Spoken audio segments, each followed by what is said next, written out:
واقعہ سلطان صلاح الدین ایوبی قسط نمبر 122 اپنا اسلامک اسٹوڈیو میں فلسطین میں آؤں گا۔ ناظرین، صلاح الدین ایوبی نے صلیبیوں کے غیر معمولی طور پر مستحکم کرک قلعہ پر ایسی بے خبری میں حملہ کیا تھا کہ صلیبیوں کو اس وقت خبر ہوئی جب سلطان ایوبی کی فوج کرک کو محاصرے میں لے چکی تھی، لیکن محاصرہ مکمل نہیں تھا، یہ سہ طرفہ محاصرہ تھا۔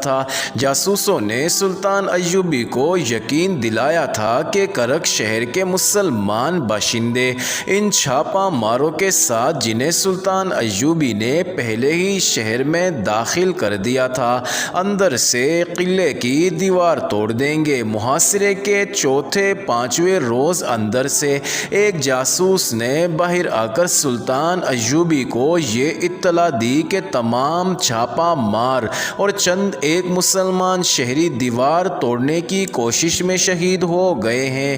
ان میں مسلمان لڑکیاں بھی شامل تھیں اور ان میں ایک عیسائی لڑکی بھی شامل ہو گئی تھی۔ سلطان ایوبی کو یہ بھی بتایا گیا کہ کسی ایمان فروش مسلمان نے اس جان باز جماعت میں شامل ہو کر دشمن کو اطلاع دے دی تھی، جس کے نتیجے میں دشمن نے گھات لگائی اور ساری کی ساری جماعت کو شہید کر دیا۔ یہ اطلاع بھی دی گئی کہ اب اندر سے دیوار توڑنے کی امیدیں ختم ہو چکی ہیں۔ امیدیں ختم ہونی ہی تھی۔ صلیبیوں نے جب دیکھا کہ دیوار توڑنے والوں میں کرک کے مسلمان نوجوانوں اور لڑکیوں کی لاشیں تھیں، تو انہوں نے مسلمانوں کی پکڑ دھکڑ اندھا دھند شروع کر دی۔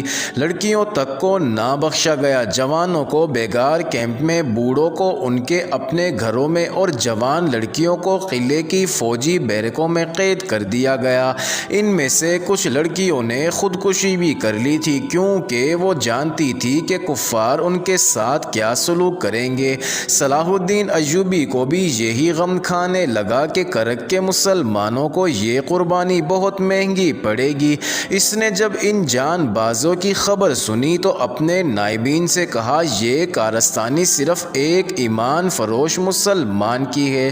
اس ایک غدار نے اسلام کی اتنی بڑی فوج کو بے بس کر دیا ہے۔ ایک وہ ہیں جنہوں نے اللہ کے نام پر جانیں قربان کر دیں، ایک یہ مسلمان ہیں جنہوں نے اللہ کا ایمان کفار کے قدموں میں رکھ دیا ہے۔ یہ غدار اسلام کی تاریخ کا رخ پھیر رہے ہیں۔ سلطان ایوبی غصے سے اٹھ کھڑا ہوا اور اپنی ران پر گھونسا مار کر بولا، میں کرک کو بہت جلدی فتح کروں گا اور میں صلیبیوں میں گھس جاؤں گا اور ان غداروں کو سزا دوں گا۔ سلطان ایوبی کی انٹیلیجنس کا افسر زاہدان خیمے میں داخل ہوا۔ اس وقت سلطان ایوبی کہہ رہا تھا کہ آج رات کو محاصرہ مکمل ہو جانا چاہیے۔ میں آپ کو ابھی بتاتا ہوں کہ کون سے دستے کرک کے پیچھے بھیجے جائیں۔ مداخلت کی معافی چاہتا ہوں امیر مصر، زاہدان نے کہا، اب شاید آپ محاصرہ مکمل نہیں کر سکیں گے، ہم نے کچھ وقت ضائع کر دیا ہے۔ کیا تم کوئی نئی خبر لائے ہو؟ سلطان ایوبی نے اس سے پوچھا۔ آپ نے جس کامیابی سے دشمن کو بے خبری میں آن لیا تھا، اس سے آپ پورا فائدہ نہیں اٹھا سکے، زاہدان نے جواب دیا۔ وہ ایسے بے دھڑک انداز سے بول رہا تھا جیسے اپنے سے چھوٹے عہدے کے آدمی کو ہدایات دے رہا ہو۔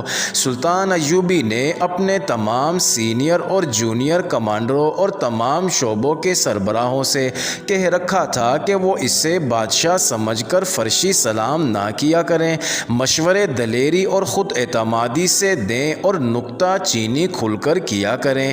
زاہدان انہی ہدایات پر عمل کر رہا تھا۔ اس کے علاوہ وہ انٹیلیجنس کا سربراہ تھا۔ ناظرین، اس کی حیثیت ایسی آنکھ کی سی تھی جو اندھیروں میں بھی دیکھ لیتی تھی، اور وہ ایسا کان تھا جو اپنے جاسوسوں کے ذریعے سینکڑوں میل دور دشمن کی سرگوشیاں بھی سن لیا کرتا تھا۔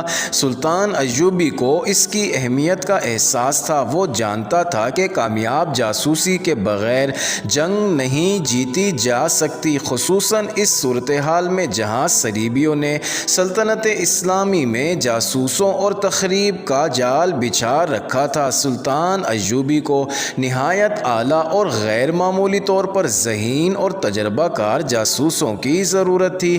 اس میدان میں وہ پوری طرح کامیاب تھا۔ اس کی انٹیلیجنس کے 3 افسر علی بن سفیان اور اس کے 2 نائب حسن بن عبداللہ اور زاہدان جان باز قسم کے سراغ رساں اور جاسوس تھے۔ انہوں نے اس محاذ پر صلیبیوں کے کئی وار بیکار کیے تھے۔ آپ کو معلوم تھا کہ صلیبیوں نے جہاں کرک کا دفاع مضبوط کر رکھا ہے وہاں بہت سی فوج کرک سے دور خیمہ زن کر رکھی ہے۔ زاہدان نے کہا، آپ کو یہ بھی بتا دیا گیا تھا کہ اس فوج کو باہر سے محاصرہ توڑنے کے لیے استعمال کیا جائے گا۔ جاسوسوں کی اطلاع صاف بتا رہی تھی کہ اب صلیبی قلعے سے باہر لڑیں گے، پھر بھی آپ نے فوری طور پر محاصرہ مکمل نہیں کیا۔ اس سے دشمن نے فائدہ اٹھا لیا ہے۔ تو کیا انہوں نے حملہ کر دیا ہے؟ سلطان صلاح الدین ایوبی نے بے تابی سے پوچھا۔ آج شام تک ان کی فوج اس مقام پر آ جائے گی جہاں ہماری کوئی فوج نہیں، زاہدان نے جواب دیا۔ میرے جاسوس جو اطلاع لائے ہیں وہ یہ ہے کہ صلیبی فوج گھڑ سوار اور شتر سوار ہوگی، پیادہ دستے بہت کم ہیں، وہ محاصرے کی جگہ پر آ جائیں گے اور دائیں بائیں حملے کریں گے۔ اس کا نتیجہ اس کے سوا اور کیا ہو سکتا ہے کہ ہمارا محاصرہ ٹوٹ جائے گا۔ صلیبیوں کی تعداد بھی زیادہ بتائی جاتی ہے۔ میں تمہیں اور تمہارے جاسوسوں کو خراج تحسین پیش کرتا ہوں جو یہ اطلاع لائے ہیں۔ سلطان ایوبی نے کہا، میں جانتا ہوں یہ کام کتنا دشوار اور خطرناک ہے۔ میں تم سب کو یقین دلاتا ہوں کہ صلیبی ہمارے محاصرے کا جو خلا پر کرنے اور محاصرہ توڑنے آ رہے ہیں میں انہیں اسی خلا میں گم کر دوں گا۔ مجھے اللہ کی مدد پر بھروسہ ہے۔ اگر تم میں کوئی غدار نہیں تو اللہ تمہیں فتح عطا فرمائے گا۔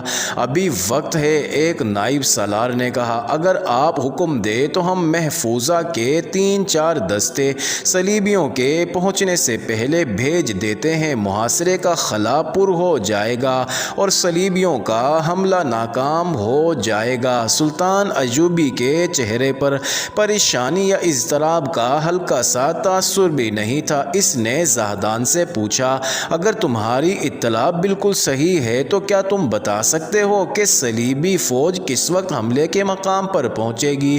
ان کی پیش قدمی خاصی تیز ہے، زاہدان نے جواب دیا۔ ان کے ساتھ خیمے اور رسد نہیں آ رہی، پیچھے آ رہی ہے۔ اس سے یہ ظاہر ہوتا ہے کہ وہ راستے میں کوئی پڑاؤ نہیں کریں گے۔ اگر وہ اسی رفتار پر آتے رہے تو رات گہری ہونے تک پہنچ جائیں گے۔ خدا کرے کہ وہ راستے میں نہ رکیں، سلطان ایوبی نے کہا، مگر وہ تھکے ہوئے اور بھوکے پیاسے گھوڑوں اور اونٹوں کے ساتھ حملہ نہیں کریں گے۔ حملے کے مقام پر آ کر جانوروں کو آرام اور خوراک دیں گے۔ اس دوران وہ دیکھیں گے کہ ہم نے جو محاصرہ کر رکھا ہے اس میں خلا ہے یا نہیں۔ صلیبی اتنے کوڑ مغز نہیں ہیں کہ ایسی پیش بینی اور پیش بندی نہ کریں۔ سلطان ایوبی نے اپنے عملے کے 2-3 حکام کو بلایا اور انہیں نئی صورتحال سے آگاہ کر کے کہا، صلیبی ہمارے جال میں آ رہے ہیں۔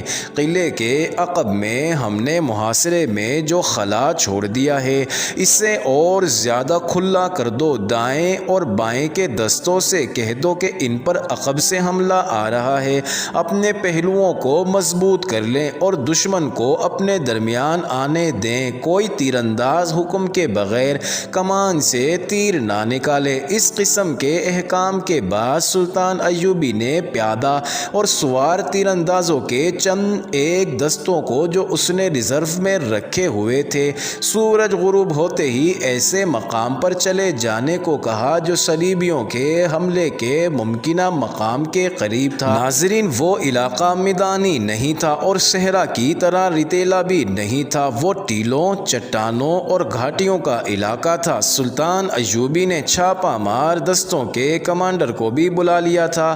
اس نے یہ کام سونپا کہ صلیبیوں کی فوج کے پیچھے فلاں راستے سے یہ رسد آ رہی ہے جو رات کو راستے میں تباہ کرنی ہے۔ ایسے اور کئی ایک ضروری احکامات دے کر سلطان ایوبی خیمہ سے نکلا، اپنے گھوڑے پر سوار ہوا، اپنے عملے کے ضروری افراد کو ساتھ لیا اور محاذ کی طرف روانہ ہو گیا۔ صلاح الدین ایوبی خوش فہمیوں میں مبتلا ہونے والا انسان نہیں تھا۔ اس نے دور سے محاصرے کا جائزہ لیا اور اپنے عملے سے کہا، صلیبیوں سے یہ قلعہ لینا آسان نہیں، محاصرہ بڑے لمبے عرصے تک قائم رکھنا پڑے گا۔ اس نے دیکھا کہ قلعے کے سامنے والی دیوار سے تیروں کا می برس رہا ہے، قلعے کے دروازے تک پہنچنا ناممکن تھا۔ سلطان ایوبی کی فوج تیروں کی زد سے دور تھی، جوابی تیر اندازی کا کوئی فائدہ نہیں تھا۔ سلطان ایوبی قلعے کے پہلو کی طرف گیا، وہاں اسے ایک ولولہ انگیز منظر نظر آیا۔ اس کا ایک دستہ حیران کن تیزی سے قلعے کی دیوار پر تیر برسا رہا تھا۔ 6 منجنیقیں آگ پھینک رہی تھی۔ دیوار پر جہاں تیر اور آگ کے گولے جا رہے تھے وہاں کوئی صلیبی نظر نہیں آ رہا تھا، وہ دبک گئے تھے۔ سلطان ایوبی دور کھڑا دیکھتا رہا۔ اس کے تقریباً 40 سپاہی ہاتھوں میں برچھیاں اور کدالیں اٹھائے دیواروں کی طرف سرپٹ دوڑ پڑے اور دیوار تک پہنچ گئے۔